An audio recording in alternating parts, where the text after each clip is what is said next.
தருமபுரி மாவட்டம் ஒகேனக்கல் பகுதியில் டாஸ்மாக் கடை அமைக்க கிராம மக்கள் கடும் எதிர்ப்பு தெரிவித்துள்ளனர். தீயசக்தி திமுக அரசு ஊட்டமலை ராணிப்பேட்டையில் புதிய டாஸ்மாக் கடை அமைக்க தீவிரம் காட்டி வருகிறது.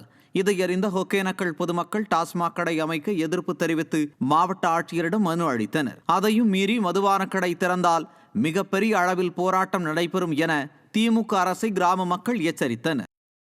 எங்களுக்கு அந்த இடத்துல ஒயின்ஸ் வரக்கூடாது, மற்ற இடத்துல எங்கே வேணாலும் கொடுங்க, எங்களுக்கு அதை பற்றி கவலை இல்லை. எங்களுக்கு எங்கள் பொம்பளைங்கெல்லாம் அந்த இடத்துல தான் நாங்கள்லாம் அங்கே வாசம் பண்ணுறோம், அங்கே தான் எங்கள் பிள்ளைங்கள்லாம் படிக்கிறாங்க. எங்களால் அங்கே இது ஏற்றுக்க முடியாது.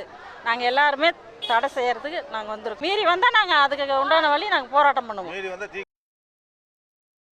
தருமபுரி மொரப்பூர் ரயில் பாதையில் மூக்கனூர் அருகே பழைய இடத்திலேயே ரயில் நிலையம் அமைக்க வலியுறுத்தி பொதுமக்கள் மாவட்ட ஆட்சியரிடம் மனு அளித்தனர். ஆங்கிலேயர் காலத்தில் பயன்படுத்தப்பட்டு வந்த தருமபுரி மொரப்பூர் ரயில் போக்குவரத்து பல ஆண்டுகளாக சேவை இல்லாததால் மூக்கனூரில் இருந்த இடம் ஆக்கிரமிப்புக்குள்ளானது. தற்போது மொரப்பூர் ரயில் திட்டம் புதுப்பிக்கும் நடவடிக்கைகள் துவங்கியுள்ள நிலையில் மூக்கனூரில் முன்பு இருந்த இடத்திலேயே மீண்டும் ரயில் நிலையம் அமைக்க வேண்டும் என்றும் வேறு இடத்திற்கு மாற்றக்கூடாது என்றும் மாவட்ட ஆட்சியரிடம் கிராம மக்கள் மனு அளித்தனர். எங்களுடைய வாழ்வாதாரம் இதுதான்.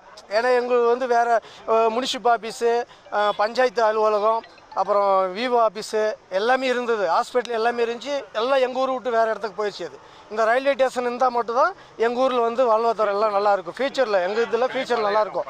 அதனால பழைய இடம், பழைய ரயில்வே ஸ்டேஷன் எங்கள் ஊர்லேயே வேணும், மூக்கனூர்லேயே வேணும். அப்படின்றதுனால எங்களுடைய கோரிக்கை மாவட்ட ஆட்சியருக்கு கொடுத்துருக்கோம்.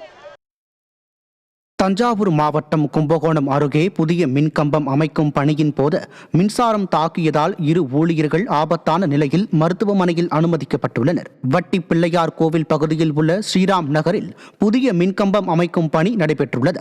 அப்போது அந்த இடத்திற்கான மின் விநியோகத்தை உரிய அலுவலர்கள் துண்டிக்காததன் காரணமாக 2 ஊழியர்கள் மீது மின்சாரம் தாக்கியதை அடுத்து ஆபத்தான நிலையில் உள்ளனர். விடியா திமுக ஆட்சியில் அதிகாரிகளின் பொறுப்பற்ற செயலால் உயிரிழப்புகள் ஏற்படும் நிலை ஏற்பட்டுள்ளதாக மக்கள் குற்றம் சாட்டியுள்ளனர். எல்சி எடுத்துட்டோம், மேலெல்லாம் கரண்ட் இல்லை, நீங்கள் வேலை செய்யலாம்னு சொல்லி சொன்னாங்க.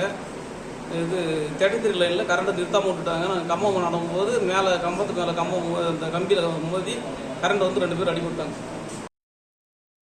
மீன்பிடி தடைக்காலம் அமலில் உள்ள நிலையில் படகுகளை சீரமைப்பதற்காக கடனுதவி வழங்க வேண்டுமென விடிய அரசுக்கு கன்னியாகுமரி மாவட்டம் சின்னமுட்டம் பகுதி மீனவர்கள் கோரிக்கை விடுத்துள்ளனர். படகுகளை சீரமைக்க 10 முதல் 15 லட்சம் வரை செலவாவதாகவும் இதற்காக தங்களுக்கு உரிய கடனுதவி வழங்க வேண்டுமெனவும் மீனவர்கள் குறிப்பிட்டுள்ளனர். மேலும் மீன்பிடி தடைக்காலத்துக்கு திமுக அரசு வழங்கும் உதவித்தொகை போதுமானதாக இல்லை என்பதும் மீனவர்களின் குமுறலாக உள்ளது. 350 போட்டு இந்த தடை காலத்தில் கரையை இழுத்து அதுக்குள்ள பழுதுகளை பார்ப்போம். நாங்கள் இந்த பழுது பார்க்கறதுக்கு எங்கள் சொந்த காசில் தான் நாங்கள் பழுது பார்த்துக்கிட்டு இருக்கோம். கவர்மெண்ட் எங்களுக்கு எந்த ஒரு நலத்திட்டங்களையும் இந்த பழுது பார்க்கறதுக்கு ஒரு லோனோ இதை எதுவும் கிடையாது. நாங்கள் தான் சொந்தமாட்டு பைசா போட்டு பழுது பார்த்துக்கிட்டு இருக்கோம். பல கோரிக்கை வச்சிருக்கோம். 6 பேர் விரிவாக்க முடியும்.